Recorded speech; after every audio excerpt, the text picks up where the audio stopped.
Поречиси 2 века, најстарата туристичка компанија Томас Кук банкротираше. Ликвидацијата на компанијата означува крај на ерата на една од најстарите британски компании, која започна со работа во 1841 година со организирање локални екскурзии.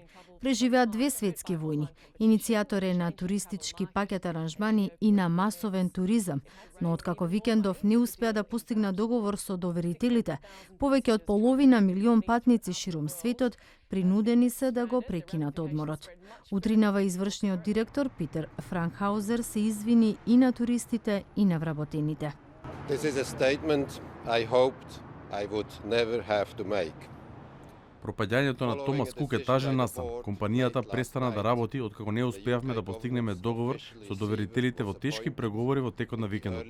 Би сакал да им се извинам на милиони наши клиенти, илјадници вработени, добавувачи и партнери кои не поддржуваа со години.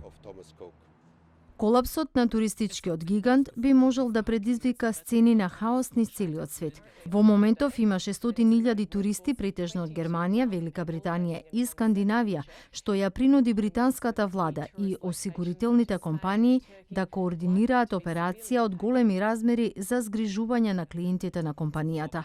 Во Тунис гостите биле задржани додека не се реши проблемот со плаќање на нивно сместување.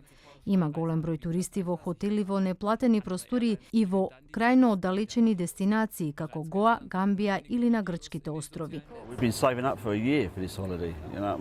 За овој одмор штедевме со години.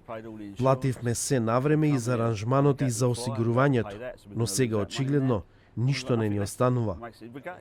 Требаше барем да ни известат со имејл, да најдат начин за да не сме шокирани и затекнати на аеродромите. Економските аналитичари потврдуваат дека компанијата Томас Кук пропадна под товар на долгови од 1,7 милиарди фунти, а за тоа придонесе суровата конкуренција на онлайн туристичките услуги, како и промената на туристичкиот пазар, на кому туристичкиот гигант не успеа да му се прилагоди. Сега, поради банкроптот, во прашање се доведени и 22.000 работни места во светот, меѓу кои 9.000 во Велика Британија.